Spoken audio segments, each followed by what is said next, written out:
बचपन जब भी दे दिया था कि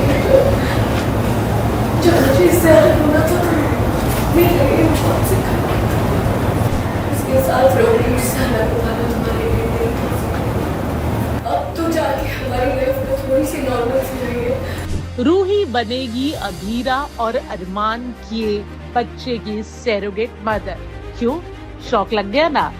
वो रूही जिसका अभीरा और अरमान से प्यार का कम और नफरत और गुस्से का रिश्ता ज्यादा रहा है, आज वही रूही तैयार है 9 महीने अपने पेट में उन दोनों का बच्चा रखने के लिए। दरअसल आईवीएफ के थ्रू भी अभीरा कंसीव नहीं कर सकती और डॉक्टर अभीरा और अरमान को ऑप्शन देते हैं कि कैसे उनके पास सैरोगेसी ही लास्ट ऑप्शन बचता है। जब रूही को ये बात पता चलती है तो वो खुद अभीरा अरमान के पास चल के जाती है और कहती है कि वो उन दोनों के बच्चे की सैरोगेट मदर बनने के लिए तैयार है।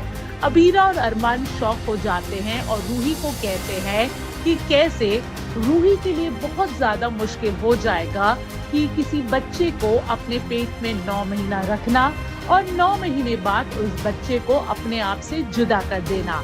अभीरा और अरमान दोनों रूही को वार्न करते हैं कि ये सिर्फ चीजें कॉम्प्लिकेट करेगा और कैसे इस चीज की वजह से रिश्ते और उलझ जाएंगे।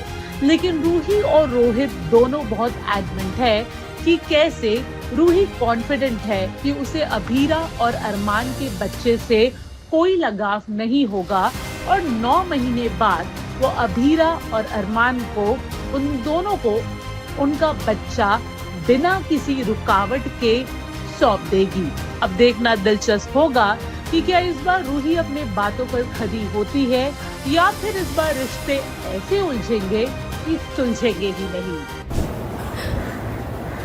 मैंने तो बचपन जब भी दे दिया था कि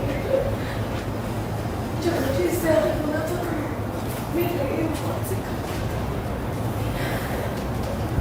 और रूही तुम तो उस बच्चे को 9 महीने अपने पालो। इसके साथ रोटी से अलग होना तुम्हारे लिए नहीं था। अब जाके तो हमारी लाइफ में थोड़ी सी नॉर्मल सी रही है। मैं नहीं चाहती हूँ कंफ्यूजन और परेशानी।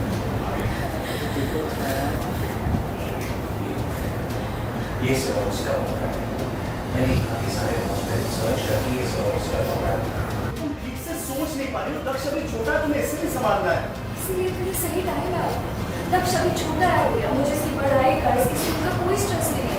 इसीलिए ये प्रोसीजर हमें जल्दी से जल्दी करना चाहिए। यही परफेक्ट टाइम है। Perfect time? तुम दोनों क्या बोल रहे हो? तुम्हें रियलाइज हो रहा है? ये सच जब घर वालों को पता चलेगा, माँ दादी से सब लोग कैसे रिएक्ट करेंगे? भैया आप उन दोनों के बारे में सोच रहे हो जिसने आपके बारे में कभी नहीं सोचा। भैया आप वो घर छोड़ चुके हो, अब उस घर के लोगों की चिंता भी छोड़ दो प्लीज।